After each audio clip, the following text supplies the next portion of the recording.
semana obviamente necesitan por ahí haber seguido las clases o de mínimo haber leído. Entonces, de acá al lunes, preocúpense por eso. El trabajo práctico yo los voy a dejar el fin de semana. No es para entregar para el jueves que viene, sino para el siguiente.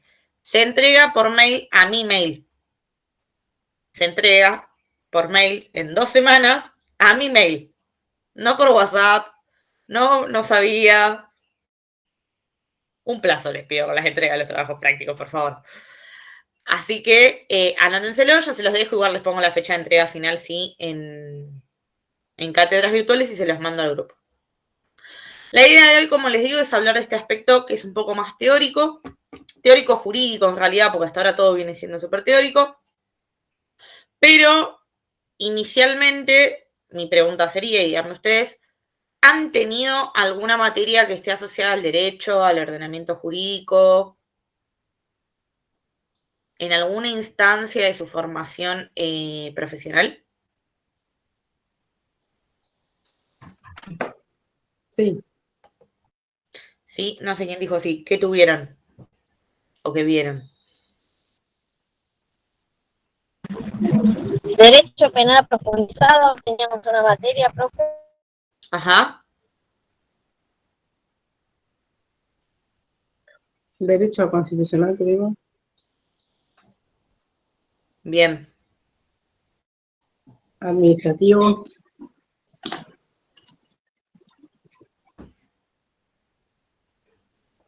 ¿Y vieron lo que son los ordenamientos jurídicos, el sistema normativo, o les dieron directamente los códigos? Administrativo es ley, pero no importa.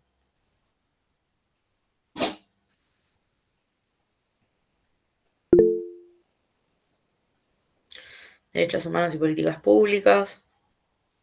Bien. Yo voy a asumir, como no me dicen lo contrario, que vieron mucho más codificado que de conformación de la norma, ¿puede ser? O por lo menos por lo que he visto en sus planes.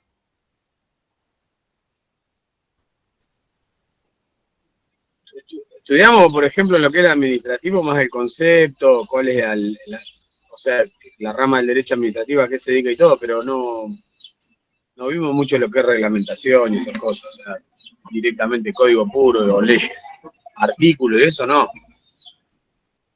Bien. Bueno. No pensaba entrar en esto, pero vamos a partir de una base previa, ¿sí? Que es lo que nos importa a la hora de pensar cómo enmarcar la aplicación de una norma en específico, que es hablar un poco del ordenamiento jurídico, ¿sí? Si lo vieron me lo dicen, si no lo repasamos, lo trato de hacer lo más breve posible. Nosotros estamos enmarcados en un sistema de organización,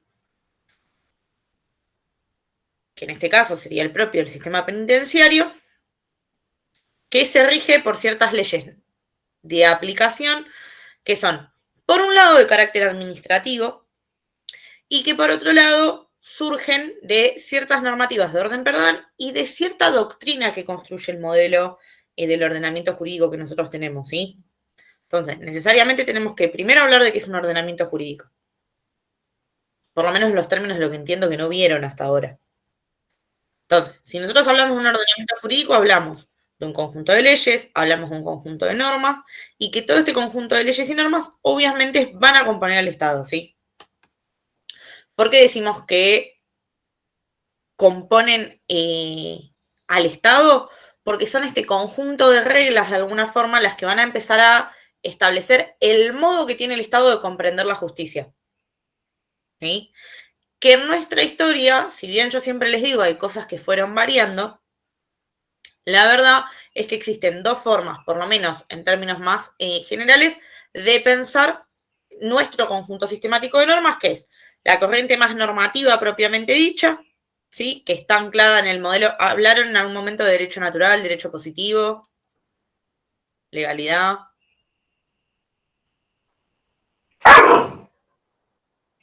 Yo no sé, Walter, si me sentías a mí o estabas hablando con alguien. No, sí, usted. Sí. Bien. Bueno, entonces ya lo tienen claro, nuestro ordenamiento jurídico se divide en dos grandes tensiones. Una es la corriente normativa, que estaba anclada en lo que se dice iusnaturalismo, que es el derecho natural, que plantea que todo orden jurídico que rige a una sociedad o un Estado se va a sostener en base a una serie de juicios de valor, de creencias, más de convicciones, ¿sí? Que se entiende que son inherentes al ser humano. ¿Sí? Acá lo que sucedía con los iusnaturalistas, cuyos principales pensadores van a ser Santo Tomás de Aquino,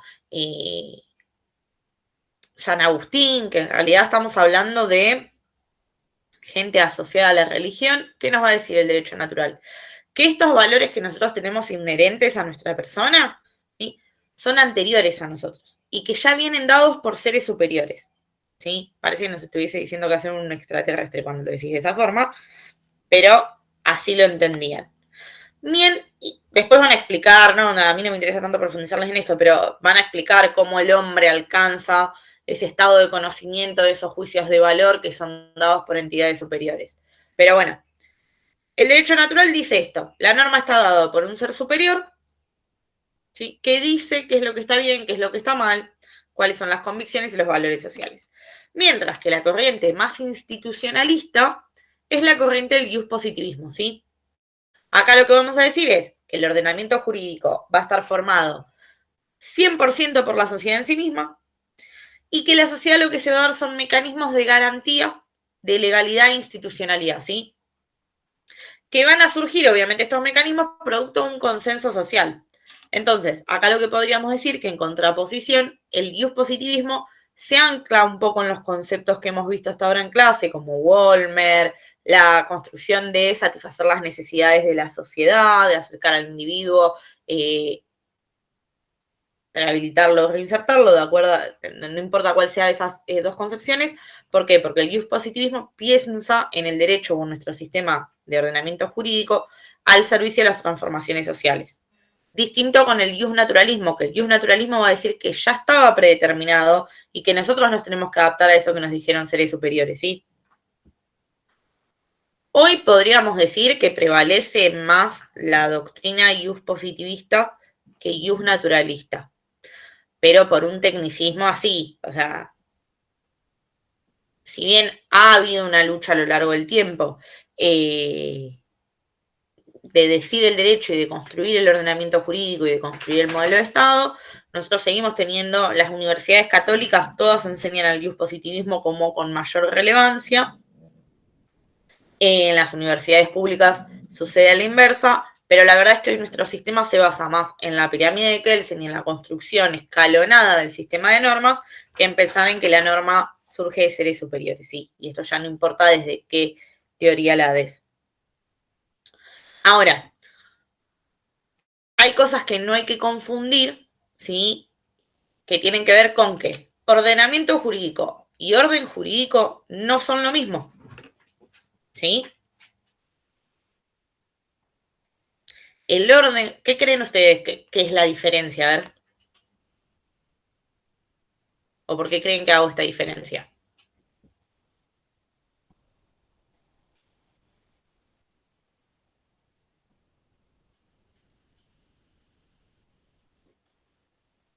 Los maté, ¿no? Sí, profe, sí. El ordenamiento jurídico tendrá que ver con las corrientes y el orden jurídico con la supremacía de las leyes, ¿puede ser? No, pero me gusta la idea. Sepan que esta es una pregunta de parcial habitualmente, o sea, en este parcial no les entró, les entrará en el que viene, ¿sí? A ver, piénsenlo como una relación género y especie, ¿sí? Cuando nosotros hablamos del ordenamiento, hablamos de esta construcción normativa, ¿sí?, de este conjunto de normas, pero cuando hablamos del orden, hablamos de ese conjunto de normas dentro de ese ordenamiento para regir aspectos específicos de la sociedad, ¿sí? El ordenamiento jurídico da las pautas generales de funcionamiento para que podamos establecer el orden social. Poniéndolo en estos términos, las leyes de ejecución penal son el ordenamiento jurídico, ¿sí? Nosotros tenemos distintas leyes de aplicación de cómo funciona. Les dije las leyes de ejecución penal, hay leyes administrativas también, de, bueno, cómo tiene que funcionar el sistema de seguridad, ¿sí? Ese es el ordenamiento jurídico. Ahora, cuando yo hablo de la normativa que le cae al servicio penitenciario o al personal de calle por separado, hablo de un orden jurídico, ¿sí? Porque es una normativa en específico para la aplicación a un área en específico de la sociedad. ¿Se entiende? ¿Puede repetir? El ordenamiento es el todo. Es el conjunto de normativas que hacen al funcionamiento de nuestro sistema positivista, ¿sí? Yo en la Facultad de Derecho, lo primero que nos enseñan cuando pisamos esa facultad es la pirámide de Kelsen, que después se las mando en una pirámide. ¿Qué te va diciendo? Bueno, nuestro ordenamiento jurídico se compone por los tratados internacionales, por la Constitución Nacional, por distinta jerarquización de distintas leyes. Vas a tener las leyes, vas a tener las normas, vas a tener los reglamentos, los decretos, ¿sí? ¿Y qué va a decir el ordenamiento jurídico en nuestro caso? Que cuando yo me encuentro ante una normativa que no me da respuesta a un problema que tengo que resolver, tengo que ir a la norma de grado superior. Es decir, que si hay un decreto reglamentario que a mí no me dice cómo resolver que un preso se cosió en la boca, bueno, tengo que ir del decreto a la ley. De la ley, la jurisprudencia. La jurisprudencia a, ¿sí? Después, piensen que nosotros tenemos un sistema codificado, el derecho penal tiene un código, el derecho civil tiene otro, de acuerdo a la materia, ahí van a haber aspectos que van a ir variando. Entonces, el ordenamiento es ese todo. Ahora, el orden jurídico podría ser ese código de esa materia que refiere en específico a ese aspecto que quiero regular de la sociedad. ¿Ahí se entiende más? Sí, perfecto. Bueno, nosotros hoy no vamos a hablar del ordenamiento jurídico. El ordenamiento jurídico es la estructura macro, ¿sí? Nosotros, ahora lo que yo les voy a tratar de esbozar un poco es esta cuestión de orden jurídico, ¿sí? Del sistema penitenciario. ¿Por qué? Porque me lo pide el programa. Si a mí me preguntan, la verdad que al final del día a ustedes les sirve más que saber el orden en sí mismo, saber el ordenamiento. ¿Por qué? Porque les va a dar más recursos para ustedes encontrar elementos a los cuales recurrir. Igual, por más que el programa no lo prevea, los vamos a ver más adelante, ¿sí?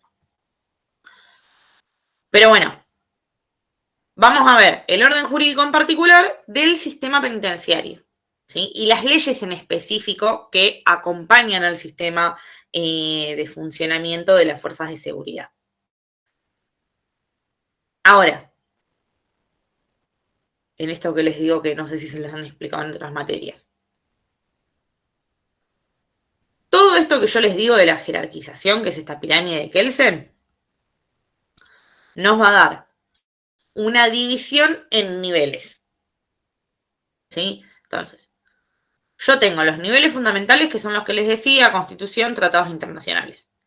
Tengo un nivel legal que va de ciertas normas, de ciertas leyes a ciertos decretos, y después tengo un nivel sublegal, se le dice que es como la parte de abajo, donde van a estar ciertas graduaciones de los reglamentos, y ahí se van a encontrar ciertos aspectos que tienen que ver con sentencias, contratos y demás, ¿sí? ¿Por qué creen ustedes que en la cima de estos niveles nosotros hablamos de las leyes constitucionales, o sea, de nuestra Constitución Nacional propiamente dicha, y de los tratados internacionales?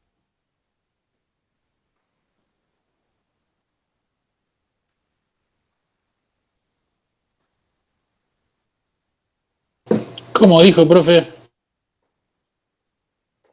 ¿Por qué creen que yo les digo que tenemos una pirámide en base a un ordenamiento? Yo les digo, tenemos 3 niveles.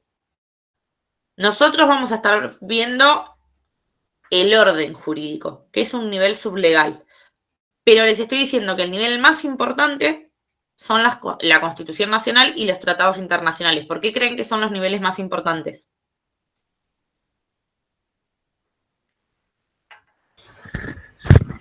Porque las leyes se basan en esas leyes, digamos, que son más importantes. A ver, están en la cima de la pirámide de Kelsen. ¿Son las leyes que organizan el Estado? Perdón, no escuché, ¿qué dijiste? ¿Las leyes que organizan el Estado? Sí, a partir de ahí se organiza el Estado, de las máximas serían. Bien. son las máximas a partir de las cuales se organiza el Estado. Nosotros vamos a construir nuestro ordenamiento y nuestro orden jurídico alrededor necesariamente de la Constitución Nacional y por encima de eso de los tratados internacionales. Es decir, vieron que yo hasta acá les vengo dando unas clases de Diana Licursi. Media falopa, de historia, de desarrollo de ciertos conceptos. Uno dice, che, los busco en internet y en Wikipedia y van a estar, digo. Bueno, son esos cambios sociales, culturales, esos conceptos, los que van a estructurar los tratados internacionales, ¿sí?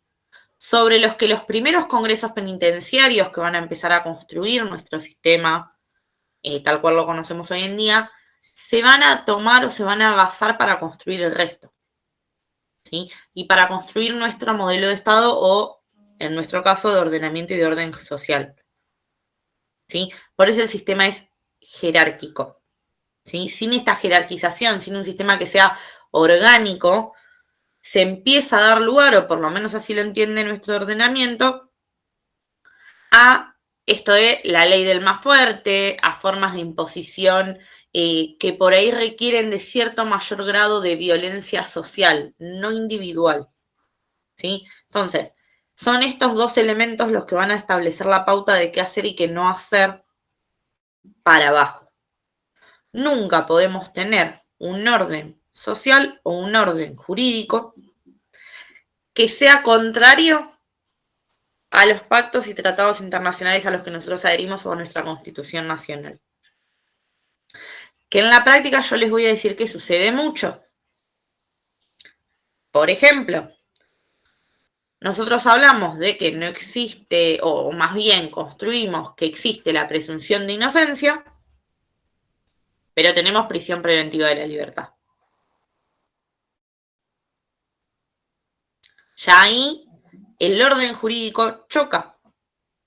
Porque nosotros no podemos decir que yo presumo que, pongo al que estoy viendo en cámara, Maximiliano, por ejemplo.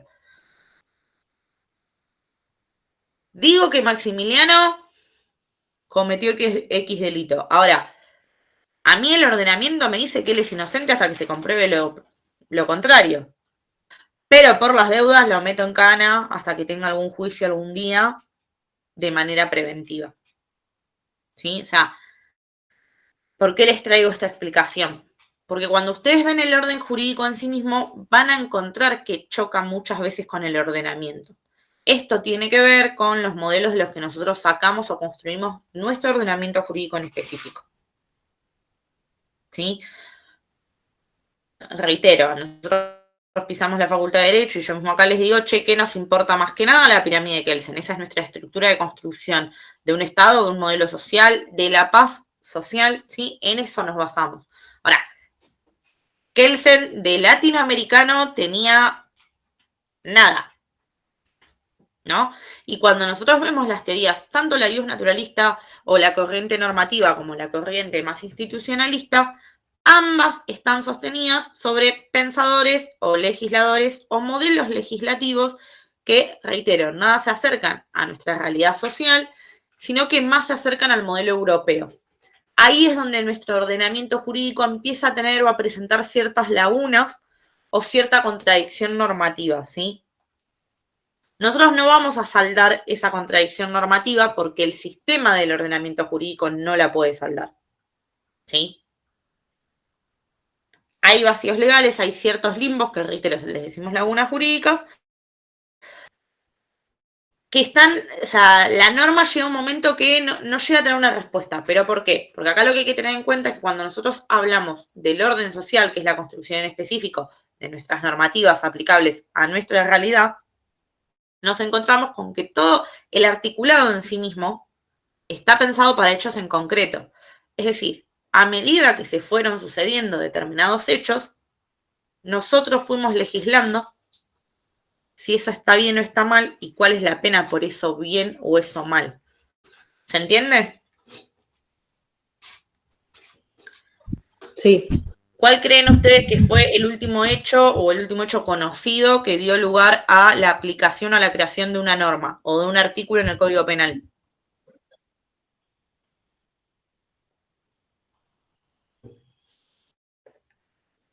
¿Cuándo fue la última vez que escucharon que se discute un artículo penal y una pena o un incremento de ¿No pena? fue con lo de género? Ahora que se cambió. Fabio, ¿qué dijiste? Con lo de los femicidios, la violencia de género. Exacto. ¿Fue lo último que puede ser que sea eso? Exacto.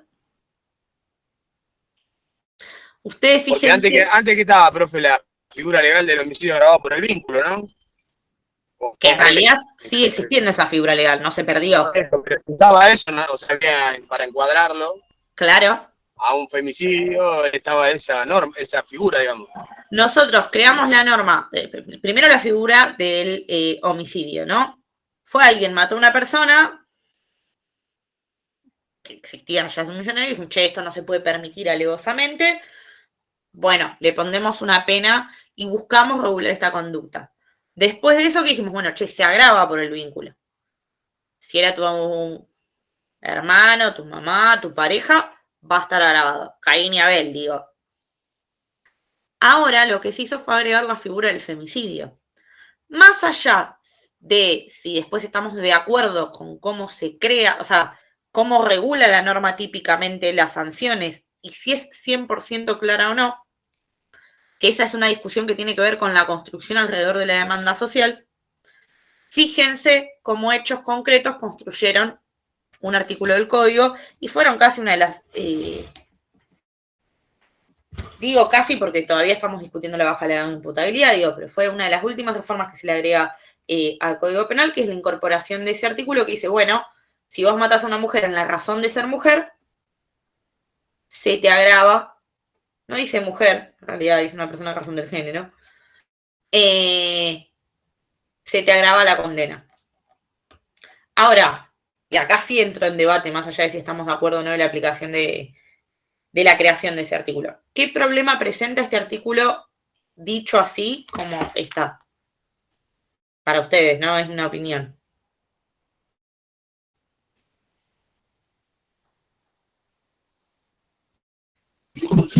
Me parece que por ahí, profe, no es tan claro en el tema de que se encuadra en un femicidio, pero, no, o sea, no es si es ya un hombre mata a una mujer en una ocasión de robo o algo y un femicidio.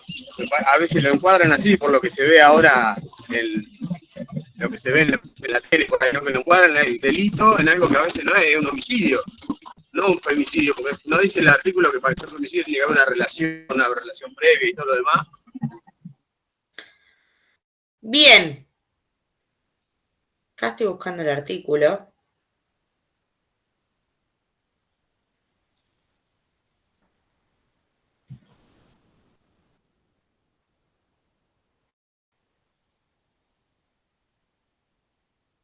Artículo 80. Se impondrá reclusión perpetua o prisión perpetua, pudiendo aplicarse lo dispuesto en el artículo 52 al que matare ascendiente, descendiente, cónyuge, excónyuge o persona con quien mantiene o ha mantenido una relación de pareja mediante o no convivencia. Bueno, placer, codicia, odio racial, agrega algunos elementos. Odio de género, orientación sexual, identidad sexual o expresión. E incorpora los artículos, los incisos 11 y 12, a una mujer cuando el hecho sea perpetrado por un hombre y mediara violencia de género.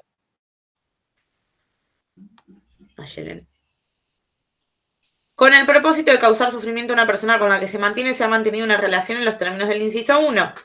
El inciso 1 es el que hablaba del vínculo, ¿sí? Bueno, después nos dice cuándo van a mediar situaciones de atenuación. Nunca se va a poder, no dice nunca, no será aplicable la atenuación cuando hubiera realizado actos de violencia contra la mujer víctima.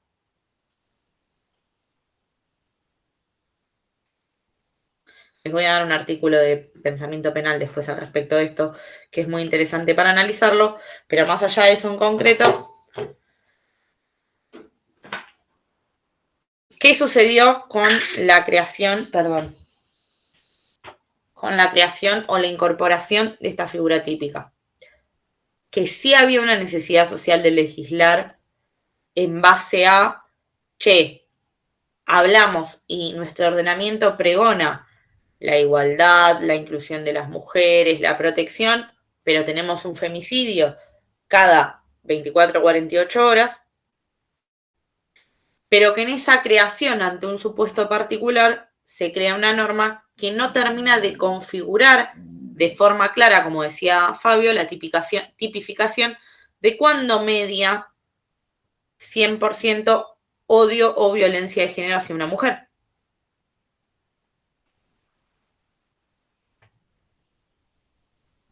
¿Por qué? Porque no se aplica un caso, más bien, se aplica a casos en base a una demanda social, pero no a figuras en concreto.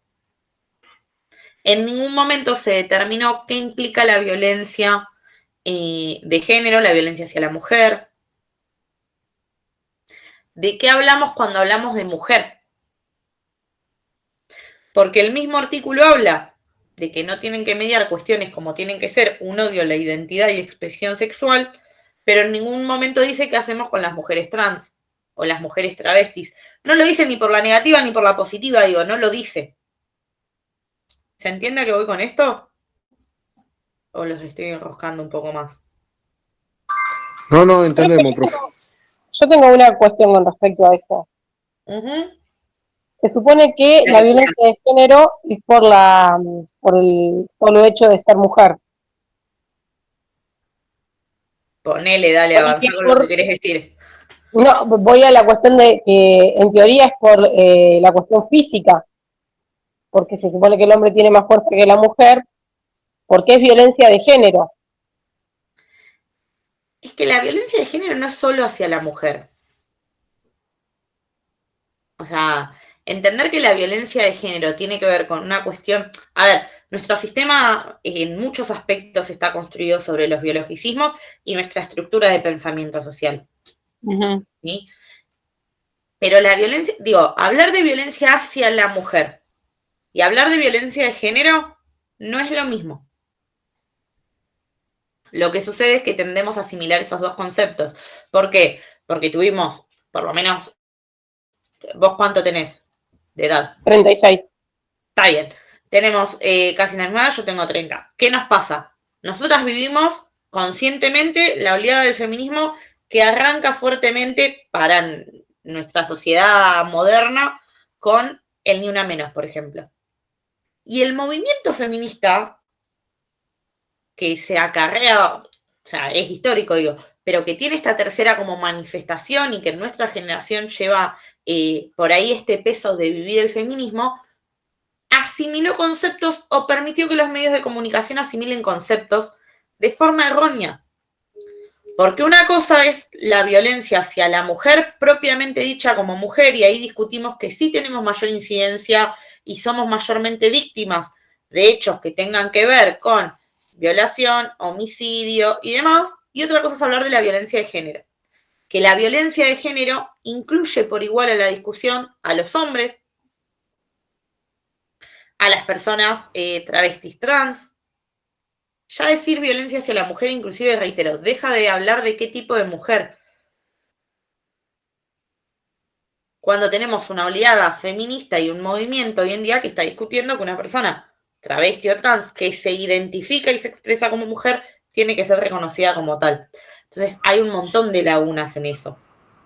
Igual, profe, o sea, nosotros todas las cosas de perspectiva de género que hemos tenido, hablan de que la violencia de género es hacia la mujer nada más. Todas las cosas que yo tuve de perspectiva de género me hablan de eso.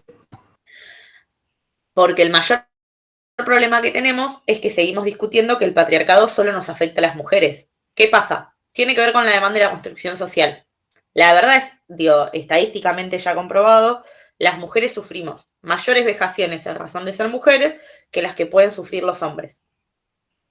En general, en distintos países del mundo, las guerrillas a los hombres no los torturan como torturan a las mujeres. No sufren actos de violación. Hay países en el mundo en el que las guerrillas se agarran a las mujeres que amamantan, les cortan los pezones. Hay como todo un mayor grado de tortura que está asociado al cuerpo. ¿Sí? Y a la feminización y a aquellos aspectos que en nuestra construcción colectiva, a partir de los sistemas que han construido el mundo, básicamente, como puede ser el pensamiento colonial, han definido cuáles son las características de una mujer y cuál de hombre. Ahora, si yo pienso en el sistema patriarcal, acá expreses el que quiera, como quiera, contar la intimidad o no que quiera, Pero la verdad que a mí me digan que yo me tengo que quedar en la casa criando pibes cuando tengo ganas cero y me tengo que dedicar a la cocina y que en contraposición mi pareja es el que tiene que salir a trabajar cuando mi pareja ama cocinar, habla también de que el sistema patriarcal, el sistema machista condiciona al hombre.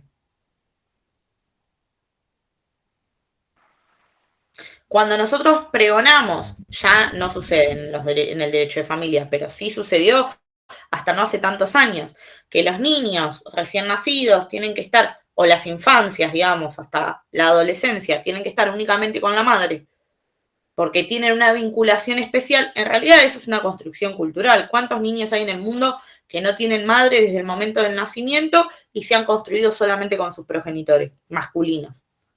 Pero el hombre no puede estar asociado a las tareas de cuidado, porque no es hombre en sí mismo para el sistema patriarcal y machista. Entonces, cuando hablamos de género, lo terminamos hablando desde una realidad social que tiene que ver con que a una mujer la matan o la desaparecen cada 48 horas, y no sobre un sistema que está pensado en generar una diferenciación. Digo, la sexualización del trabajo se crea con el capitalismo cuando dijeron, che, las mujeres tienen que ir a las fábricas a pagárseles menos, a los niños no se les paga, pero aparte la mujer va a la casa. ¿Por qué si podíamos trabajar en las fábricas igual que el hombre decimos que somos el sexo más débil?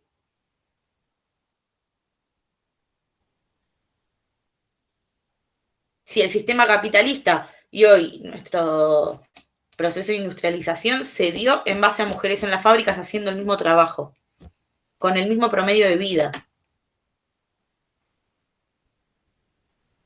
Lo que hubo detrás de eso fue un relato construido. Después hay elementos que sí son claros y que son biológicos y que generan diferencias, ¿sí? Misma mujer, mismo hombre, mismo peso, misma estatura, mismo contexto, diferencia de masa muscular. Ahora, ¿eso es pétreo? No, la verdad es que vos podés ir adquiriendo mayor masa muscular de acuerdo al tiempo y la actividad que desarrolles y podés tener mayor o menor fuerza y mayor capacidad de defensa o de levantar determinada cantidad de kilos en un gimnasio de acuerdo a tu entrenamiento, no a tu condición física. No por si sos mujer y tenés pene o tenés vagina. Y ahí se construye un sistema de división sexualizada del trabajo también. A las mujeres se les asigna mayormente las tareas que tengan que ver con el hogar y a los hombres con el sacrificio y la fuerza física.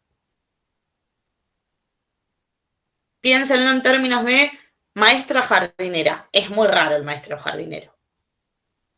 Niñeras. Es muy raro.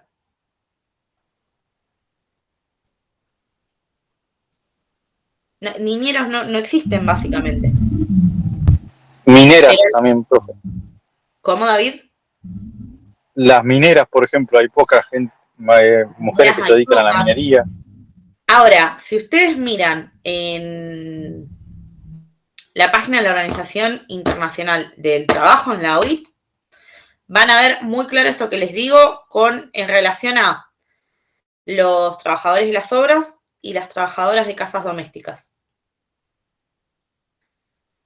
El 90% del trabajo doméstico, que es el menos remunerado en el mundo, está cubierto por mujeres.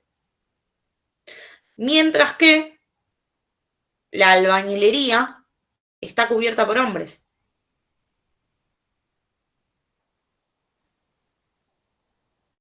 Y sobre eso, para abajo, si se ponen a mirar, todo lo que está asociado a tarea de cuidado, mujer.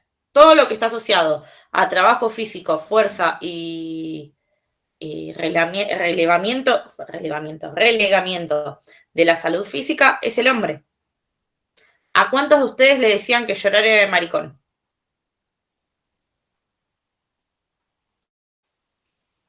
¿Y a cuántas de nosotras nos han dicho eso?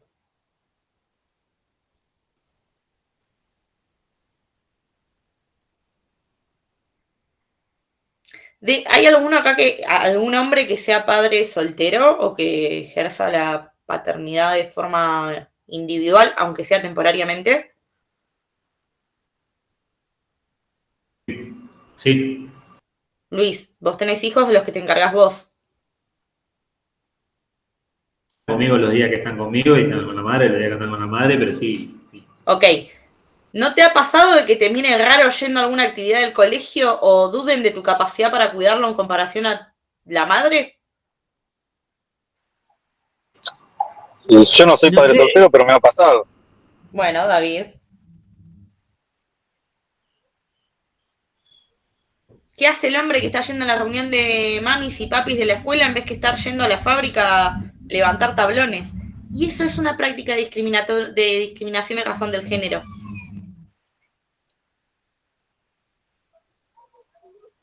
Porque hubo un montón de condicionamientos que tuvieron los hombres en relación al sistema patriarcal y machista, que se les dijo que tenían que ser los que salgan a trabajar, porque el trabajo tenía que ser un trabajo sacrificado. Nada de boludeces en las que no se te manchen las manos.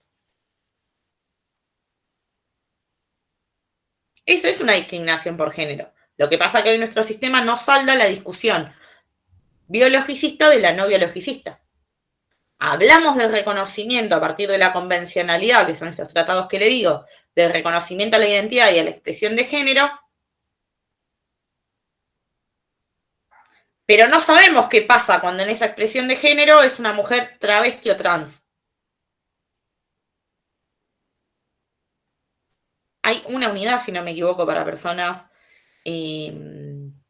travestis.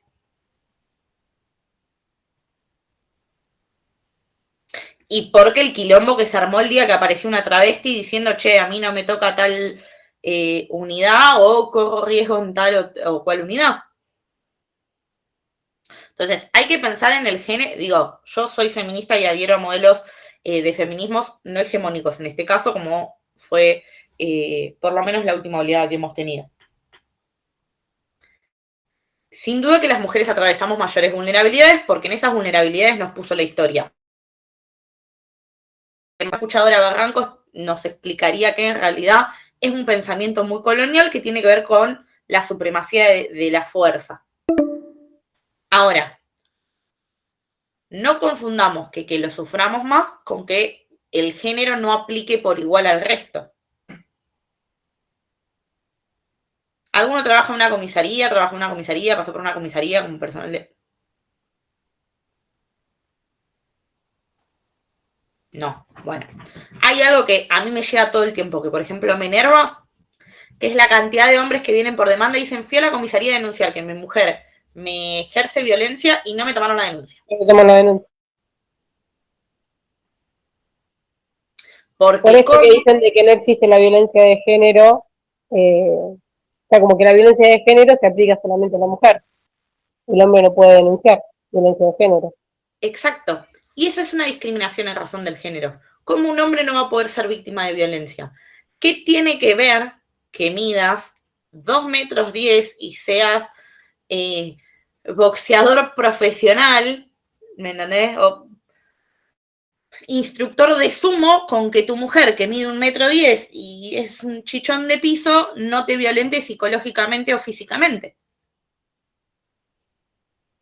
Y eso tiene que ver con que yo creo, en este caso, esto es muy personal, lo que digo es más una opinión que una regla lo que voy a decir ahora, pero yo lo que creo es que en pos de lograr la conquista de algo que nos permita inacabadamente, porque la verdad es que no sucede lamentablemente, reducir ciertas prácticas, como es la violencia hacia las mujeres, la tortura hacia las mujeres, el femicidio, que está cada vez más latente en nuestra sociedad, pensamos en lo normativo y dejamos que la batalla cultural y discursiva se la lleven los medios. Y no pusimos sobre la mesa que hay que discutir al colectivo en su generalidad. Sí, porque no, sinceramente lo digo, no es lo mismo que me violenten a mí, que soy de mujer de clase media, blanca, que a una chica trans que probablemente venga, que a los 14 años la echaron de la casa, que tiene una discriminación en razón a su identidad, expresión y orientación sexual que yo no tengo, aún no sabiendo si yo fuese heterosexual o no. Digo, a mí por la calle no me van preguntando si me gustan los hombres o las mujeres. Ahora, si tenés un poquito más de barba y un poquito más de músculo, nos empieza a importar qué te gusta y qué no. El sistema no saldó esas discusiones las dieron los medios, las instalaron los medios, y la lucha en ese momento del feminismo tenía que ver con la oleada de feminicidios que se venían produciendo. Es que por eso yo digo, con este criterio de la cuestión del género, ¿no? De que el hombre no puede denunciar a la mujer, visto desde el aspecto físico, una persona trans no podría ir a denunciar tampoco. Bueno, yo te diría, te puedo dar muchos motivos de por qué una persona trans no puede ir a denunciar. La primera es que la discriminan por trans, no por si es hombre o mujer en términos físicos. Y de hecho, fíjense que nosotros hablamos de trans como mujer trans y no estamos hablando de los hombres trans.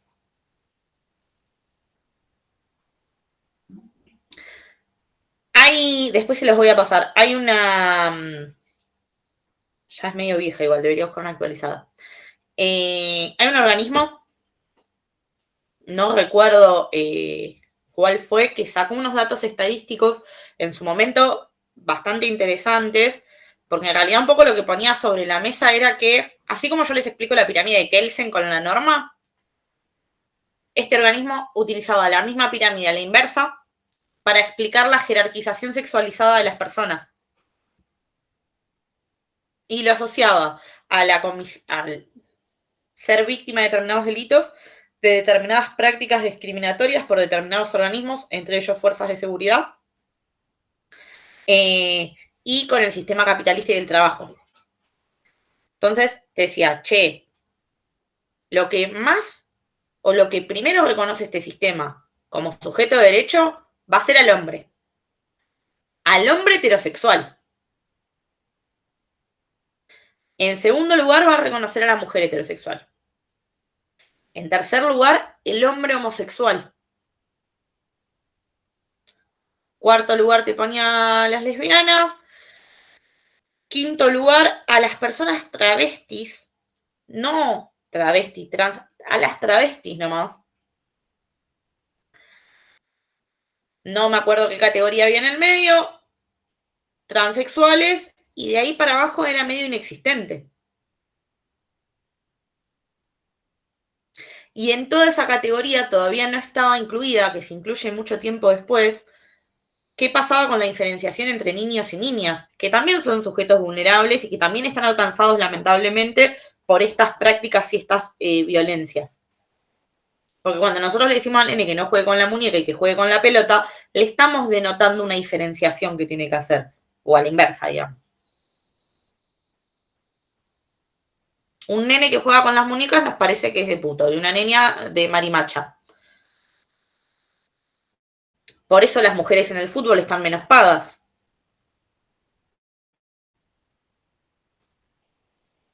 Entonces, hay toda una construcción social y colectiva en donde, si bien esto se sabe y se está visibilizando cada vez más, se está poniendo sobre la mesa, la verdad es que lamentablemente el derecho presenta un montón de lagunas. Pero presenta lagunas en cosas mucho más bobas inclusive, porque nos cuesta entender que si dos hombres se golpean siendo pareja, hay violencia intrafamiliar.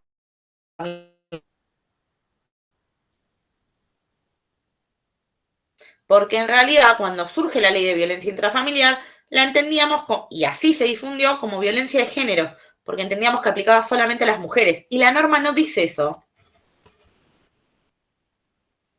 Habla de víctimas, no habla de mujeres. Entonces acá se da, si se quiere, un doble problema. O un, no quiero decir antinomia, pero sí nos pasan dos cosas. Por un lado que tenemos, más allá del ordenamiento, digo, el orden jurídico, la norma específica que regula determinados supuestos. Y por otro lado, que muchas veces no se aplica la norma jurídica, sino lo que se cree y se dijo sobre esa norma jurídica. Porque yo no creo que en las comisarías en realidad lo que suceda es que sean todos forros, todas forras, que no le quieren tomar la denuncia a un chabón, o que tengan problemas con pareja del mismo sexo. Lo que sí creo que sucede es que muchas veces no tienen la norma y no la leen. Y lo que saben es lo que se dijo sobre esa norma.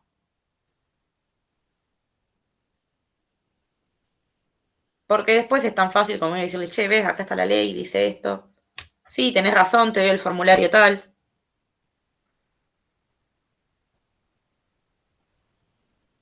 Y nos pasa con muchas cosas si se ponen a pensarlo. ¿Cuántas veces ustedes reproducen un discurso hablando del derecho, ¿no? Que tenga que ver con lo que algún medio, compañero o superior jerárquico les dijo desde perspectiva de género hasta cualquier tontería, y después les pasa a decir, no, mira, vos sabés que esto al final se hacía así, y no como me dijo tal, o que vienen y te dicen, sí, dice esto, pero hace 20 años que lo hacemos de esta forma. Es muy normal en nuestra práctica que eso suceda. A veces nos pasa con cosas más graves, a veces con cosas más tontas, digamos.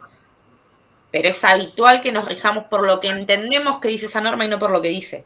Luis, no sé si vas a decir algo. Sí, le iba a preguntar si era cuando se corta, vuelve con el mismo link o con otro. Les mando otro, hacemos un redondeo de las ideas por lo menos, porque hoy no vamos a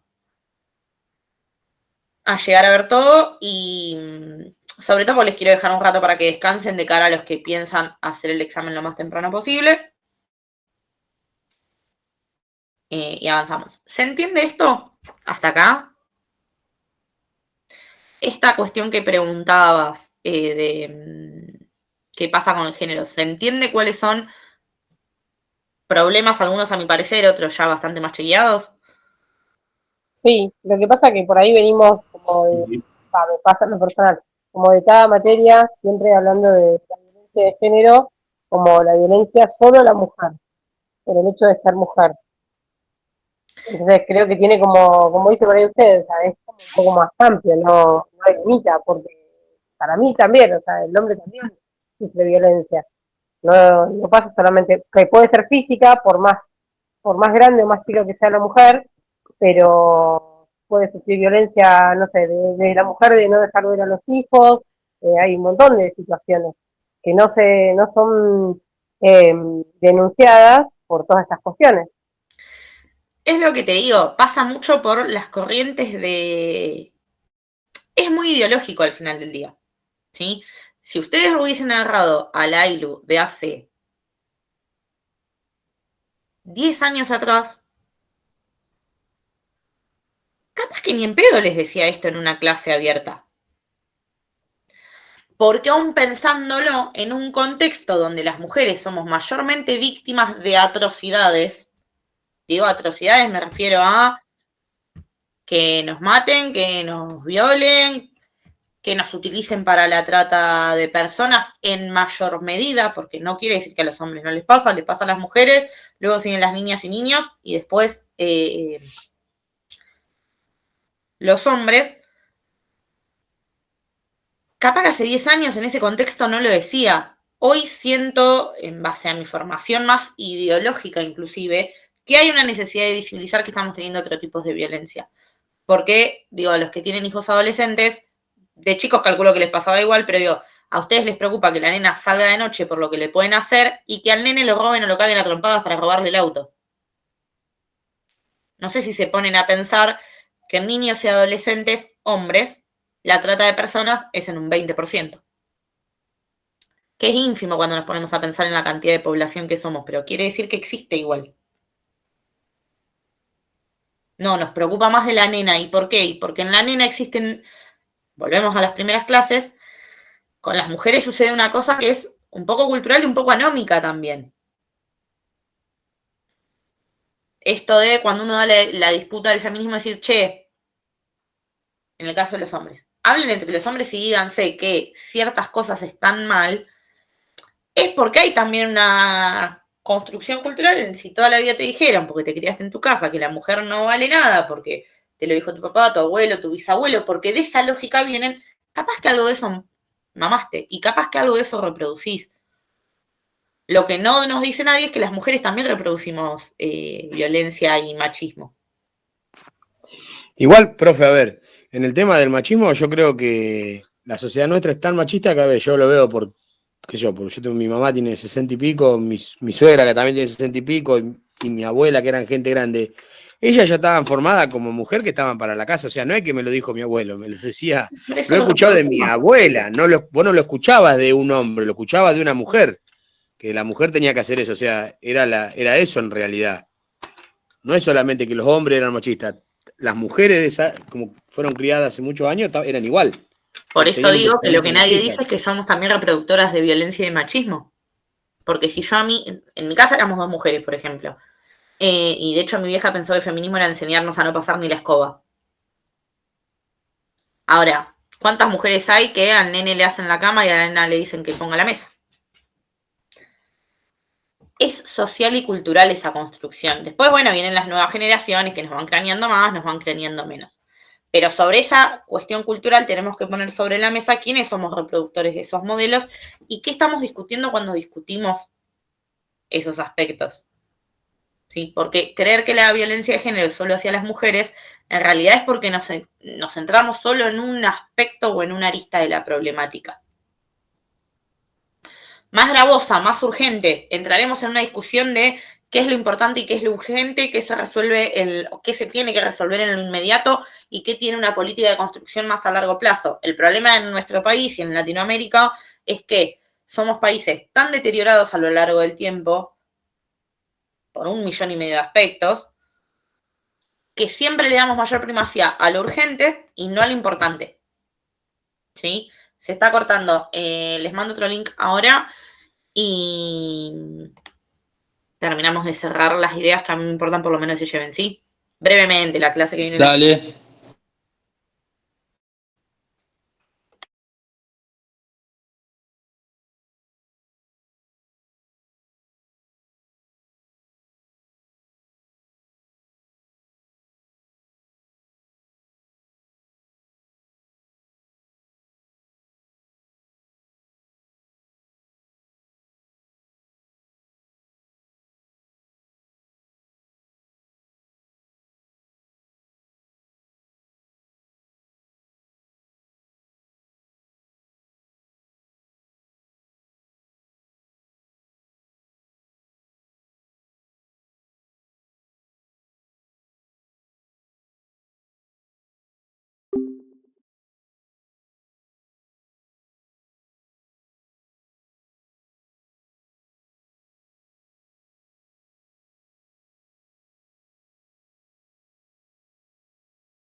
Bueno, a medida que van entrando, hasta acá la idea de diferencia entre orden y ordenamiento más o menos va quedando. Sí. Bien. Sí, profe. A mí me encanta extenderme con temas como los que venimos charlando, pero porque me parecen muy interesantes y muy interesante empezar a cranearlos también, ¿no? Sobre todo en una materia como esta, digo, que uno tiene que empezar a pensar en políticas de inclusión social y en donde venimos en las primeras clases charlar esta cuestión de, bueno, a veces los que no están categorizados como un grupo vulnerable no quiere decir que no sufran vulnerabilidades o vulneraciones en sus derechos.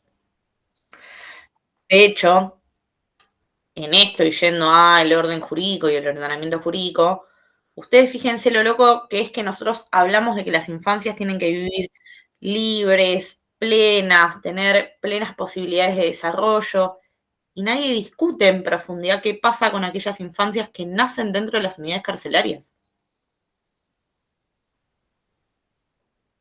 que pasan sus primeros años de vida, si no es que más dentro de las unidades, y que tal vez cuando salen de eso, capaz que no tengan un contexto social para un desarrollo pleno.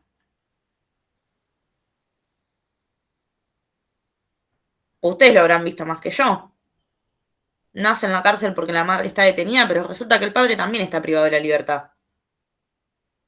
¿Y qué hacemos?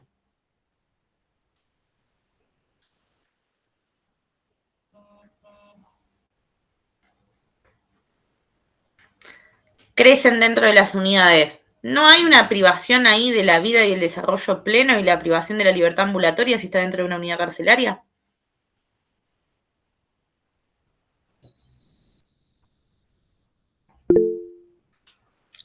Más allá de las condiciones que después uno puede decir, che, bueno, pero dentro de la unidad igual se busca satisfacer un montón de necesidades o aspectos evolutivos de esas criaturas, ¿no?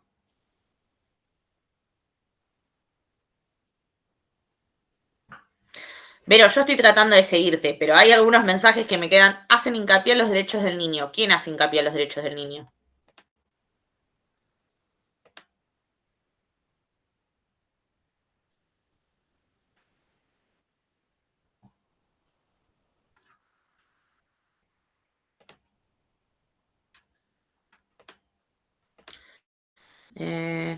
Profe, ¿me escucha ahí? Sí, Vero. No, que por ahí ellos piensan que sería el derecho del niño de estar con la madre, porque si no como que estarían violando ese derecho, pero a la vez violan todos los otros derechos. Ahí es donde el ordenamiento entra en esta cosa que les digo, ¿no? Una cosa es lo que dice la norma, una cosa es nuestro orden jurídico en el caso en puntual y otra cosa es ya el ordenamiento y la convencionalidad, que la convencionalidad tiene que ver con la relación con las normativas más internacionales. Y un poco con lo que veníamos charlando hasta ahora, que tiene que ver con una cuestión ideológica y una cuestión cultural. Nosotros primamos el vínculo materno-filial por encima de todo y que en realidad está, digo, el Código Civil y Comercial tiene 10 años, o sea, hasta hace 10 años atrás seguíamos primando ese vínculo de la madre ante todo, ¿no? De no saquemos a los chicos del lado de su madre, cuando capaz que tienen otras condiciones, otros sujetos, a veces más preparados, ¿no? Por si estás privado o no de la libertad, digamos, para hacer los acompañamientos y el pleno desarrollo de esas criaturas. Pero, profe, ¿qué desarrollo puede tener una criatura en una unidad carcelaria? Yo pienso lo mismo, pero por eso te digo, Vero, nuestro sistema, desde un criterio biologicista, ¿qué dice? Un recién nacido tiene que estar con la mamá. Sí, sí, yo no lo comparto porque es como que no tiene posibilidad de desarrollo, por más que esté con la madre. Y Hasta también si que por ahí pasa que no tienen familias que se puedan hacer cargo del menor y antes que termine en un instituto de menor, por ahí prefieren que esté con ella en la cárcel. sin duda. Las instituciones de menores, digo, los hogares tal cual los conocemos, tienen un montón de falencias. Pero acá no se discute la posibilidad de que el niño se institucionalice o no por fuera de la unidad carcelaria al momento del nacimiento. Acá nace dentro de una unidad carcelaria y queda dentro de una unidad carcelaria. Salvo que se den determinados supuestos que imposibiliten que siga dentro de la unidad. La edad, conflictos con la madre, destratos, o que aparezca algún familiar que diga yo me hago cargo. Ahora, ¿por qué tenemos unidades solamente con mujeres que tienen niños y no tenemos unidades para hombres con niños?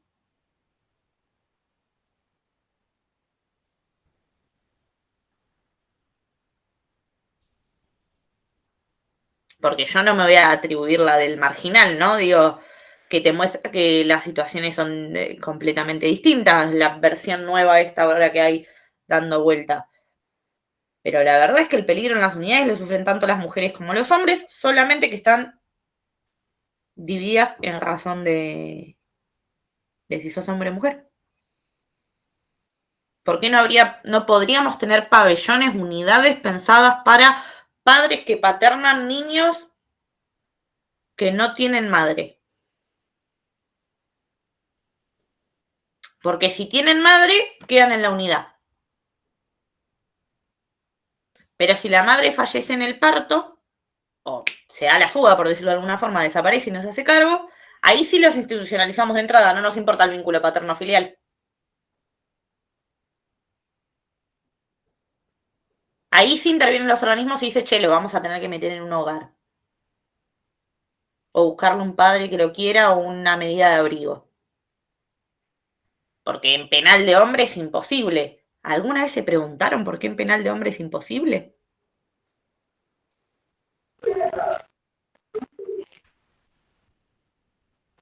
No, la verdad, profe, que no, sinceramente no. De hecho, Profe, me quedo una pensando consulta. en lo que dice.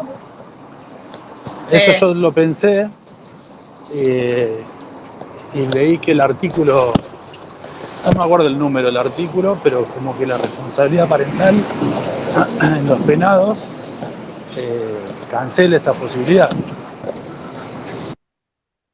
La responsabilidad parental se cancela cuando están penados y no pueden llegar a ejercer ciertos derechos que tengan que ver con la responsabilidad parental porque no tienen al hijo con ellos. Pero una mujer penada es penada igual, porque ella sí puede ejercerla y el papá no. Incluso hasta con los menores, la mujer puede acceder a beneficios como un arresto domiciliario. ¿Por qué el hombre en todo caso también no podría hacerlo, no? Se limita cuando están penados cuando vos tenés un progenitor y o familiar, y o tutor, y o guardador de ese niño externado, ¿sí? Yo tengo un hijo con Pepito que está privado de la libertad. Bueno, a Pepito se le suspende la responsabilidad parental para que yo la tenga unilateralmente. ¿Por qué? Porque yo el día de mañana voy a querer hacerle el documento al pibe, anotarlo a la escuela, capaz que sacarlo del país o de la provincia porque me lo quiero llevar de viaje. Tengo que tomar decisiones sobre su salud, que en las que son cotidianas no es un problema, pero cuando vos tenés un niño que necesita tratamiento en base a algún tipo de condición de salud física o mental que presentan un riesgo, ahí sí te piden el consentimiento del otro progenitor. Cuando están privados de la libertad, esos consentimientos son muy difíciles de conseguir, porque yo tengo que ir a un organismo jurisdiccional a que le diga a... Primero que ese organismo jurisdiccional sepa en qué unidad está el vago o la vaga, como punto 1. Porque no es que los juzgados de ejecución tienen un listado y dice, ay, sí, mira, este está en la 45, este está en la 34. No, es un quilombo que sepan dónde están las personas privadas de la libertad. Ni te cuento si vas a un juzgado de familia, porque para yo pedir todos esos consentimientos y empezar a discutir la responsabilidad parental unilateral, tengo que pasar por el fuero de familia, no por el fuero penal. Al fuero penal, perdón la expresión, le chupa un huevo si el privado de la libertad tiene hijos, tiene madre, tiene padre, si tiene que asistir a alguien, no le importa, cometiste este delito, te vamos a quitar tu libertad ambulatoria. Todo lo que esté por fuera o alrededor de eso, manejalo en el lugar que por competencia de la materia le corresponda. Entonces, la ley sí establece de entrada, persona privada de la libertad que tiene hijos menores de edad, tiene suspendida la responsabilidad parental. ¿Sí? la tiene suspendida para que quien tiene a esos niños en hecho y o derecho tenga la posibilidad de ejercer las potestades y satisfacer las necesidades que sean necesarias en los momentos que corresponden a la urgencia. Si no, yo tengo que decir, che, hola, organismo, decime dónde está esta persona. Listo, ubiqué esta persona. Che, necesito que me fomentes que firme un consentimiento informado para tal práctica. Y eso requiere que yo vea con personal de la unidad, que no esté en buzones, que verdaderamente vaya alguien a explicarle, porque no es responsabilidad de ustedes, sino de la procuración, explicarle qué implica ese consentimiento que está firmando. Bueno, está bien, pero ahí se está vulnerando la posibilidad del padre de elegir sobre el pibe. O sea, está mal. Ahí no se vulnera. Ahí se suspende porque... Y si yo tengo un hijo, no puedo decidir si, no sé, internarlo en una clínica. No sé, una u otra. Porque queda en decisión de la madre. Por más que yo esté en cana y esté penado, los derechos míos no existen. Sí, pero yo te lo pongo de esta forma. Le tenemos que hacer una intervención quirúrgica de urgencia porque si no la hacemos en el momento se muere. Bueno, ahí en la urgencia, obviamente. Pero, no sé, vos suponete que lo querés cambiar de escuela porque tiene un rendimiento malo. Y el pibe no quiere. Y lo habla por teléfono con el padre y el padre dice, bueno, dale, quédate en esa escuela, yo te banco. Y la madre dice, no, tiene que ir a tal escuela. A Pero ese ahí punto, no la tiene digo. suspendida. En términos de derecho no la tiene suspendida. Su problema es de hecho después. El tema es que, a ver, después traen en juego un montón de cosas ahí, porque, a ver, el tipo está en cana. Tiene el hijo, perfecto, él le dice al hijo, sí, dale, yo te hago la segunda, todo. Pero la que está bancando el pibe es la madre. O sea, la que se está haciendo cargo de los alimentos del chico, porque ya entra, digamos, es parecido como si fuera un divorcio eso, si el tipo está preso, no alimenta a su hijo, no mantiene a su hijo, no hace nada por su hijo, tampoco va a decir tengo derecho yo a decidir por mi hijo, y si no lo estás criando, hablando muy brutamente, ¿no? O sea, no está aportando a ese chico. No, pero esperen, acá hay que diferenciar, o sea, sí funciona en términos de un divorcio si lo queremos poner como un ejemplo análogo. Yo digo algo más o menos parecido, digamos, ¿no? Por la manutención, que el chico hay que Sí, pero si yo no te paso alimentos, mi responsabilidad parental no se suspende. O sea, no está suspendido, digo, mañana vos te separás, dejás de pasarle alimentos a tus hijos y no por eso no podés tomar ciertas decisiones. Los problemas vienen de hecho. De hecho, lo que le sucede a las personas privadas de la libertad es que es muy fácil acceder a una defensoría oficial en materia penal, pero les es muy difícil conseguir asistencia letrada en materia civil. Porque el defensor oficial está consignado solo a la materia del fuero penal.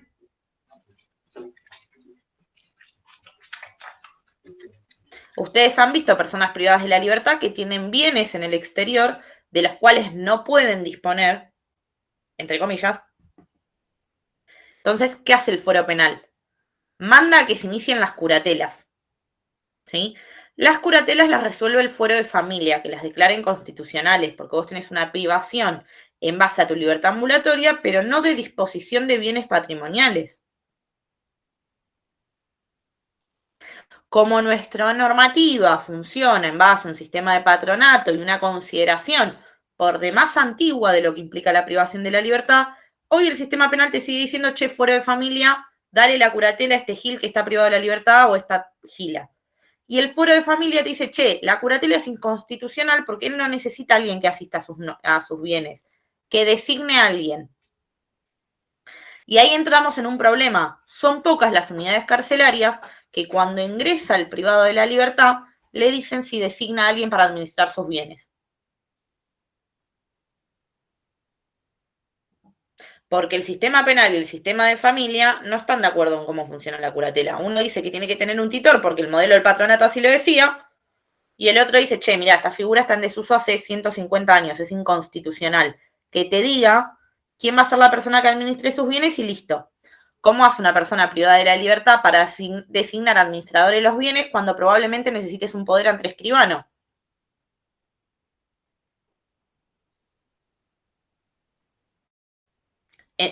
¿Entienden a qué voy de cuál? Sí, a mí me ha pasado, profe, que van los escribanos a la cárcel. Si tienen plata, a veces para vender propiedades, va el escribano a la cárcel y le hace firmar los poderes. Pero son Pero los también menos. es un tema porque el escribano tiene que pedir permiso al juzgado de la causa, que el juzgado le mande un oficio, que el juzgado autorice, a que lo vea al interno. Es mucha burocracia. Entonces, un padre privado de la libertad. Ahora, hola, disculpe. Y Mauri. Lo que pasaba también hace poco con el tema de los penados, que no sé, que trabajaban en el plan Cunitas y cobraban un sueldo y después no podían disponer de eso, o que trabajan para Cookmaster, que es una empresa que trabaja dentro de las unidades, y después cuando el interno quería disponer del dinero, no podía disponer de ninguna forma, ni por oficio, ni por ningún medio. El fuero penal lo que hace es darle intervención al fuero de familia y dice, che, tiene estos bienes, tiene este ingreso económico. Yo declaro la indisponibilidad de fondos para que nadie se la quite esta plata, pero vos nombrale un curador. Y el fuero de familia dice, ¿por qué le voy a nombrar un curador a un tipo que no puede salir, no puede manejar ciertas cosas? Esto no quiere decir que tengan plata para administrar, que después en la práctica suceden un montón de otras, ¿no? Es decir, no quiere decir él, che, que haga todo un comercio dentro de la unidad carcelaria y sea el que afuera compra puchos y adentro los vende en términos legales. Digo, después lo que pasa y no debería pasar es otro tema. No, lo que quiere decir es, che, hizo este trabajo, se le remuneró, porque la ley del contrato del trabajo así lo establece. Que tenga alguien que le administre esa guita o que pueda disponer de esa guita. Héctor levantó la mano. Sí, profesora. No, yo quería plantear una situación que por ahí también pasa, me pasó cuando estuve en la 47, referido a La 47. de San Martín. Sí. Es una cárcel mixta. Y bueno, tenía la problemática que las internas, a diferencia de los presos por ahí la mujer los sigue hasta Sierra Chica y le lleva a los nenes. En cambio, la mujer es diferente. La mujer cae en cana y el tipo se desliga de los chicos. Y teníamos el problema de quién le llevaba a los nenes a la cárcel, a las internas. Muchas veces los juzgados de familia se desentendían de la situación. Y bueno, una vez en una recorrida de la doctora Melluso, hablando con ella, le planteé la misma situación y bueno, ella me dijo que bueno, en la patria potestad no la perdía la interna, que ella podía, mediante un acta labrada por la unidad, autorizar a cualquier persona que le lleve los hijos. Cosa que por ahí en el resto de la provincia o no se hace o se desconoce, ¿no? No sé qué opinión tiene usted respecto a esa situación. Es que no es una opinión, o sea, sacando algunas, fíjense esto, denominaciones que es tonto, pero que sucede. Patria potestad, ya no existe más la patria potestad. Hoy hablamos de la responsabilidad parental que se presume compartida. Digo hoy, hace 10 años, o sea, súper reciente, porque es con el Código Civil y Comercial nuevo. El Código Civil y Comercial nuevo dice, che, los progenitores son igual de responsables y tienen igual de facultad a la hora de tomar derechos que tienen que compartir. Después te pasan otras cosas, y vos, digo, hoy creo que Roberto era el ejemplo de la escuela. Vos vas a los pibes y los cambiás de escuela, no importa si estás privado de la libertad, si no, las escuelas no te preguntan una mierda. Yo voy a cambiar a mis sobrinos de escuela y ni chequean si tengo un vínculo filial consanguíneo, que no tengo porque son hijos de mis amigas. O sea, tenemos un montón de otros problemas en la práctica, ¿sí? Ahora, la responsabilidad parental se mantiene compartida. Se pierde única y exclusivamente para las tomas de decisiones externadas, ¿sí? Que tengan que ver con el desarrollo pleno de las infancias. ¿Sí? Si tengo que tomar una decisión sobre una intervención quirúrgica, la puedo tomar sin que haya una expresión de la voluntad de una persona privada de la libertad. ¿Por qué? Porque tendría que hacer 105 trámites que no puedo. ¿Sí? Ahora, ¿qué te va a decir la ley? Cuando una persona está privada de la libertad, el cuidado personal es unilateral. Es decir, es el progenitor que está con ellos el que puede tomar todas las decisiones. Pero eso no excluye que el privado de la libertad no pueda tomar otras, como por ejemplo, quién trae a los pibes a visita. Lo que pasa que la autorización de las visitas no tiene que pasar por un fuero de familia. la autorización de las visitas tiene que pasar por el juzgado de ejecución, o el juzgado o el tribunal que corresponda, a los fines de decir, che, esta persona privada de la libertad autoriza a este tercero a que los traiga. Mayor de edad, con consentimiento, que se haga cargo. Si interviene el juzgado de familia, te va a decir, che, ¿yo quién soy para ver si lo lleva Marta o Pepe? ¿Cuándo terminamos interviniendo en esos supuestos? Cuando hay algún conflicto entre quien quieren designar para que vaya y uno de los progenitores, ya sea el que está externado o el que está adentro. ¿Se entiende? Muchas veces pasa que quieren que quien lleve a los niños sea la pareja actual. Y resulta que la madre de los niños tiene problemas y 3 denuncias por violencia con la pareja actual del privado de la libertad. Ahí sí entramos en un conflicto que pasa por el fuero de familia. Si no, no es potestad del fuero de familia. Ahora, sí que a las mujeres privadas de la libertad no se les lleva a los hijos, es real, es cultural, no hay con qué darle. ¿Qué puede hacer esa mujer? Solicitar un régimen de comunicación asistido. Eso sí lo solicita ante el fuero de familia. Pero para eso necesita un defensor oficial o un abogado particular, una intervención del Ministerio Pupilar, que son las asesorías de menores incapaces. Y paradójicamente consideramos que está mal que los niños vayan a ver a sus progenitores a las cárceles, pero igual hacemos que los tengan y los primeros años de vida los desarrollen ahí adentro.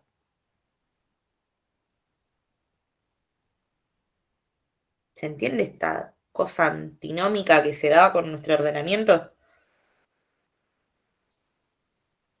Yo fuero penal no me hago cargo cuando quieren designar a alguien que los visite, porque si hay niños de por medio tienen que ir a un juzgado de familia. Yo juzgado de familia te digo la verdad que designa a quien se le canta mientras no tenga un impedimento legal de algún tipo en este órgano.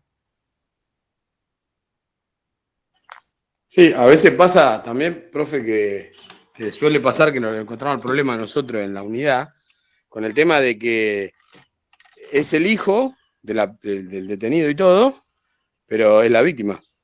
O la víctima le va a traer los otros hijos al detenido, y eso también es delicado. Cuando el niño es víctima... Y el fuero penal no se hace cargo, y no se hace cargo ni mandrake de eso. Al fuero penal no le importa. Al fuero penal lo único que le importa es que vos, Fabio, si estás privado de la libertad, te quedes privado de la libertad. Hasta que yo, fuero penal, diga lo contrario. Ahora, cuando hay niños víctimas de hechos de violencia o alguna vulnerabilidad de derechos, ahí sí interviene el fuero de familia, que es el que tiene competencia con las infancias. ¿Sí? Un niño víctima de algún tipo de violencia por parte de, en este caso, un progenitor o una progenitora privada de la libertad, no puede asistir a la cárcel a verlo. Lo que sucede es que ustedes no se enteran hasta que salta el quilombo. Porque esa situación de violencia y vulnerabilidad se está tratando o en el fuero de familia o en el fuero penal, pero no está conexa una causa con otra, salvo que haya sido por ese delito.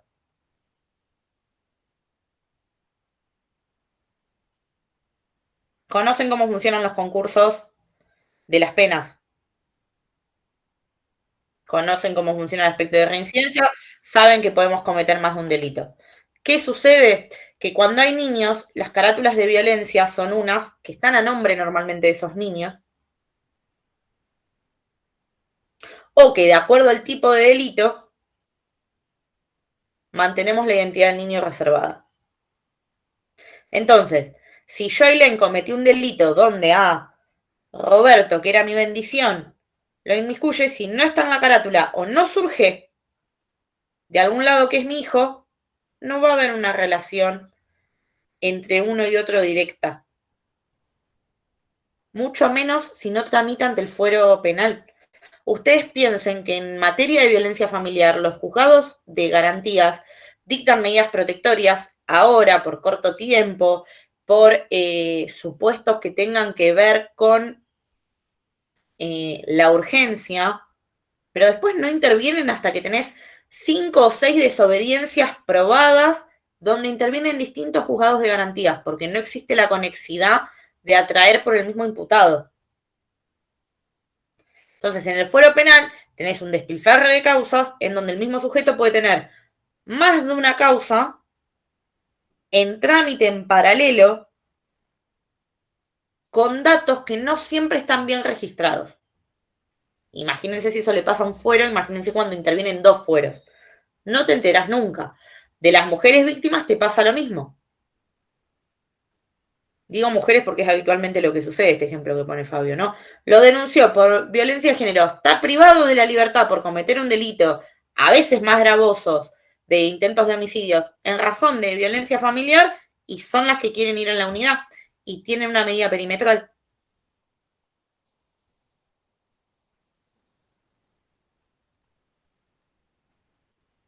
Ni hablar, yo tenía un asistido, le decíamos en la defensoría, el chabón estaba privado de la libertad por abusar sexualmente de su hijastra. Hijastra, una nena. Y la madre de la criatura le quería llevar a la nena a la unidad.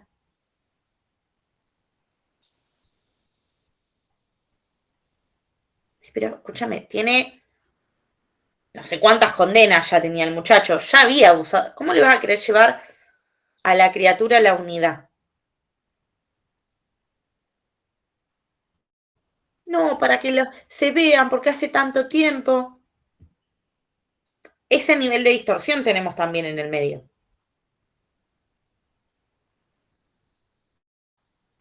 Por supuesto que en ese caso igual terminaron sucediendo un montón de otros supuestos que tienen que ver con... Fueron surgiendo más denuncias en el medio de las actuaciones del expediente y esa misma madre también termina privada de la responsabilidad parental sobre esa criatura. Más allá de que en ese caso el abuso de esa nena no se probó que fuese él, sí se comprobó de otro familiar. Pero estas cosas suceden habitualmente. Ahora, ¿cómo terminamos en esta conversación? Yo ya no lo recuerdo, chicos. Yo me engancho y se la sigo, pero ya no recuerdo cómo terminamos en esto. A ver, la idea de charlar hoy era un poco explicarle esto, la antinomia jurídica que existe. La antinomia es esta contradicción que hay entre el ordenamiento jurídico y el orden jurídico. Y ven asimismo que hay contradicción en el orden jurídico en específico también. ¿Sí? Pensar esto salió más natural de lo que tenía planeado en la clase en muchas cosas. Tiene que ver con también pensar estrategias de inclusión social. ¿Sí? Entender estas diferenciaciones también implica pensar en estrategias de inclusión social. Porque ¿qué hacemos con un sujeto o una sujeta que cayó privada de la libertad por el motivo que sea, pero no tuvo un proceso de contacto cotidiano con el niño? ¿Cuándo sale? ¿Qué vínculo y qué sensación va a tener a la hora de relacionarse con esa infancia, por ejemplo?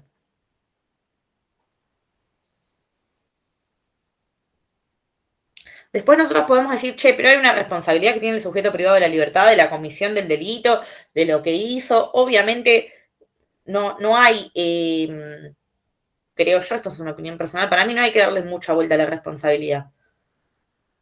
Más allá de los motivos, digo, cometiste un delito, estás privado de la libertad. Bueno, pero para que ese privado de la libertad pueda externarse y reinsertarse socialmente, ¿qué políticas necesita? ¿Qué acompañamiento necesita? ¿Cómo construimos los grupos familiares cuando tenemos personas que están detenidas durante muchos años y sin ningún tipo de contacto? Fíjense las tasas de reincidencia, más allá de que nosotros podemos clasificarla en tipos de delitos, también fíjense detrás de eso qué soporte familiar había. Yo nunca me voy a olvidar un caso muy cercano, ya me voy a la mierda contando cuestiones de las vidas personales, pero un caso muy cercano que tuve, la madre de una amiga mía estuvo en una relación con un privado de la libertad, sale. Gustavo fue como que les diga en nuestra visión generalizada, porque no lo sé, tampoco lo tengo cuantificado como para decirlo en estos términos, ese 1 en 1 millón, che, loco, salió, se reinsertó socialmente, consiguió un laburo, se desarrolló, después falleció por otras cosas, ¿no? Pero cuando ese hombre salió de estar en la cárcel, que había estado por robo no sé cuántos años, no sabía lo que era sentarse a comer en una mesa, y no me refiero en términos de que sea una bestia y no sepa usar tenedor y cuchillo. Las capacidades de sociabilización que tenían estaban sumamente limitadas por también la visión que él tenía de sí mismo. Sentado en una mesa con gente que conocía un penal porque sabía que esta mujer iba, por ejemplo. O cuántos son los que tienen la posibilidad de verdaderamente salir, encontrar una mina o un chabón que les dé una posibilidad de insertarse en una casa, con un grupo familiar, sacándolos de un contexto al que están habituados, porque la otra solución de Gustavo, si no hubiese salido y hubiese encontrado esa pareja antes de salir de estar privado de la libertad, hubiese sido volver a la misma casa, en el mismo barrio, donde estaban los mismos hermanos y los mismos amigos con los que fue a caer en la delincuencia.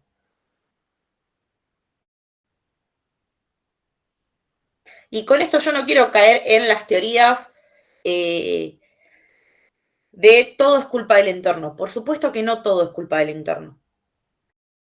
Por supuesto que no todo es culpa de la sociedad.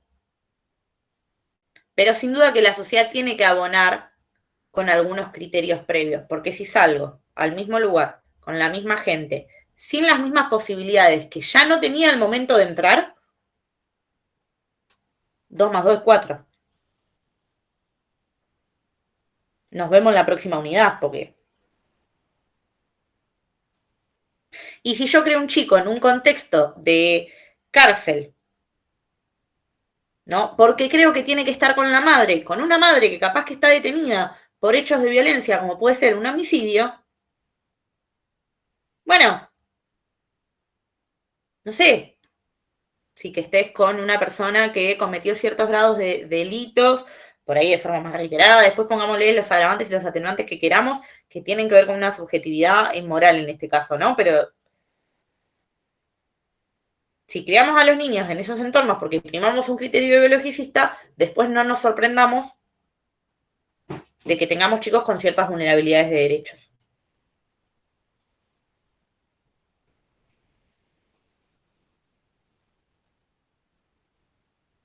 Voy a dejar acá porque si no yo podría estar hablando de este tema un montón.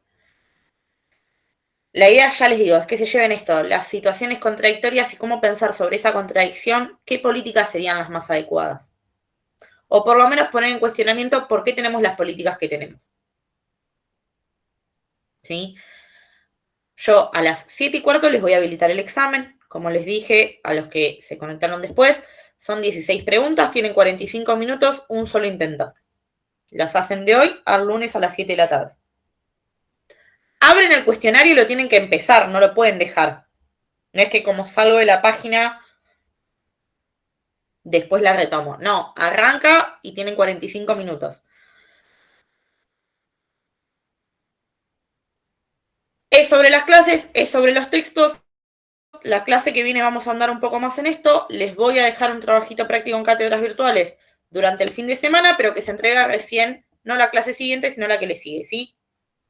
¿Tienen alguna duda, consulta de lo visto en clase? Profe, le quería hacer una pregunta. ¿De lo visto en clase o del examen? No, del trabajo práctico que se entrega el 30, el jueves 30, dice. Sí. ¿Ese es individual o lo podemos hacer de a dos como el otro? ¿Cómo lo manejamos? En líneas generales, todo lo pueden hacer de a dos. Bien.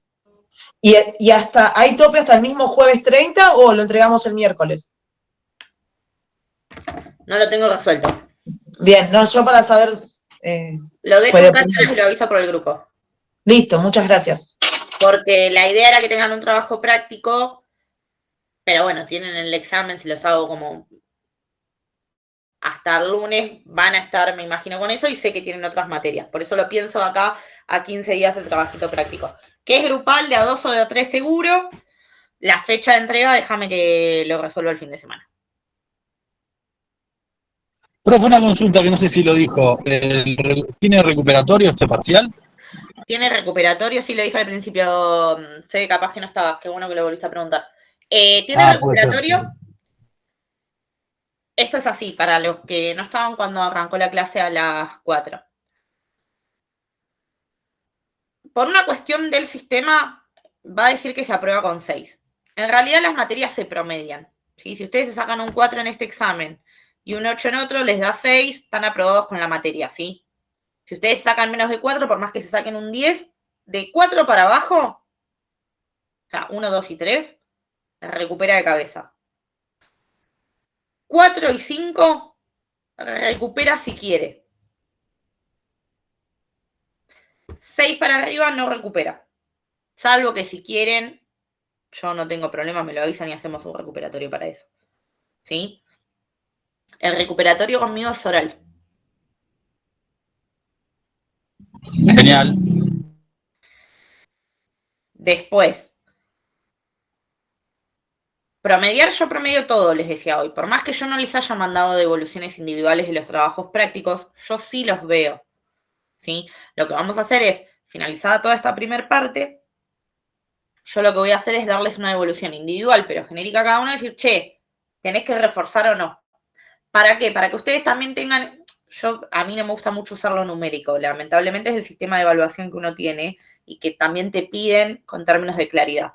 Yo normalmente lo que hago es, si te sacaste un 4 en el primero, tenés un 6 en el segundo, el promedio de 6 no te da. Pero si yo evalúo los trabajos prácticos y no me mandaron una barbaridad como mi nombre y mi apellido y todo en blanco, vamos a estar bien, porque yo utilizo los trabajos prácticos y rompo las pelotas con esas cosas como elementos para ayudar a sumar notas. ¿Sí?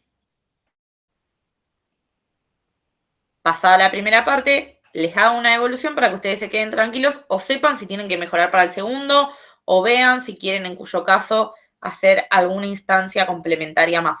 ¿Sí? Buenísimo. Si desaprueban el parcial, desaprueban el parcial. Nos vemos en el recuperatorio.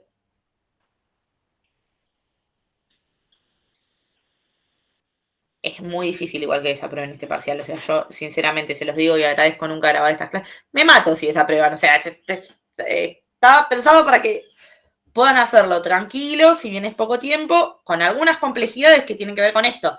Ponerles multiple choice, ponerle cierta cantidad de preguntas. Son 16 preguntas, son 45 minutos. Pero que está en base a los textos y las clases. Entonces, ahí está la facilidad que ustedes tienen. Y que yo tampoco soy boluda, digo, si estoy en mi casa haciendo un examen, estoy con los apuntes al lado, no es que... No necesito, ya sé que eso va a suceder y en esa sintonía lo pensé. Entonces, la idea es que les sea el examen lo más sencillo posible, como para que tengamos una posibilidad de seguir evaluando. Porque para mí el fuerte están los trabajos prácticos. Ahora, si desaprueban debajo de las notas que les digo, lamentablemente los tengo que mandar a recuperar. ¿Dudas, preguntas, inquietudes? ¿Fui clara? Profe, consulta, ¿tomó asistencia? Porque No. yo en la segunda parte me conecté un ratito después. Si no hay ninguna otra duda, consulta, inquietud, ya les paso asistencia. ¿No? ¿Algo con el examen? ¿Nada? ¿Algún contenido que quieran que les mande algún refuerzo sobre algo? Bien. ¿Cuántas materias están haciendo ahora? O sea, ¿soy su primer examen? ¿Soy su segundo examen? ¿Están en paralelo con otras materias rindiendo?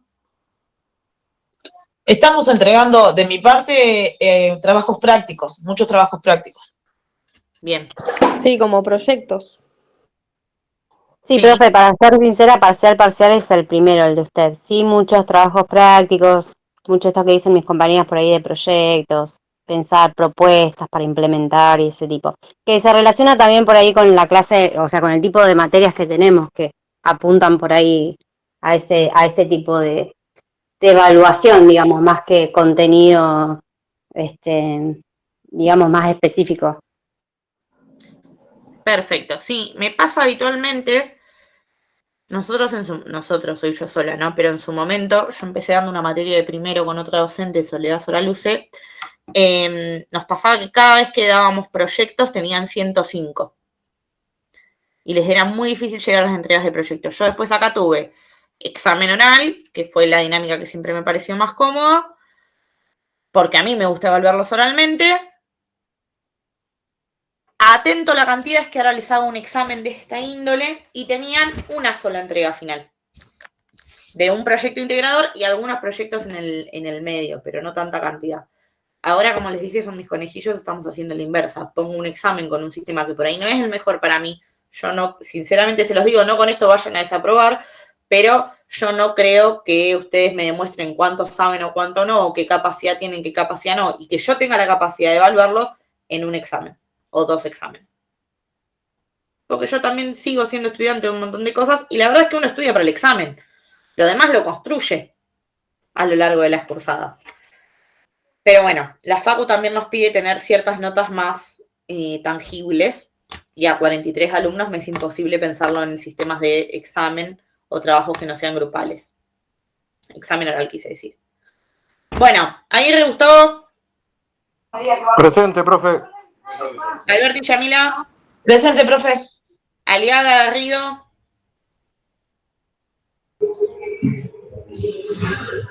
A las 4 estaba conectada, no sé qué le habrá pasado, pero estaba conectada, la vi. Que me avise Yami después. Arapa Nicolás. Benítez Carlos. Presente, profe. Veraz María Eugenia. Presente, profe. Blanco María Laura. Busto Federico. Presente. Capitelli.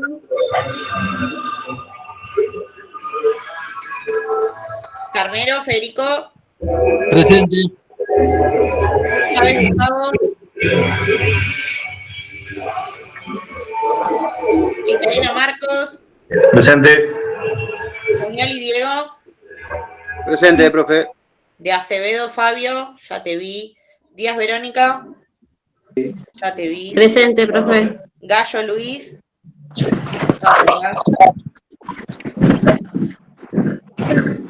García Andrés, ahí estás. Hola, buenas tardes, presente. Launa Omar. Presente. Giada Yelén. Presente. González Alejandro. González Vanessa. Ahí te leí, Vanessa. Guerrero Roberto. Ahí va. Guevara Facundo. Lo vi. Facundo, ¿estás? Gumarelli David. Ya te vi, David. Presente, profe. Crowley Lucas. Presente, profe. Larín Maximiliano.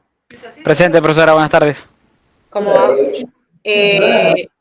Walter Leal. También creo que. Presente, profe. Ahí va. Dayana Lucci. Voy a cambiar. El problema. Fede, estás desmuteado.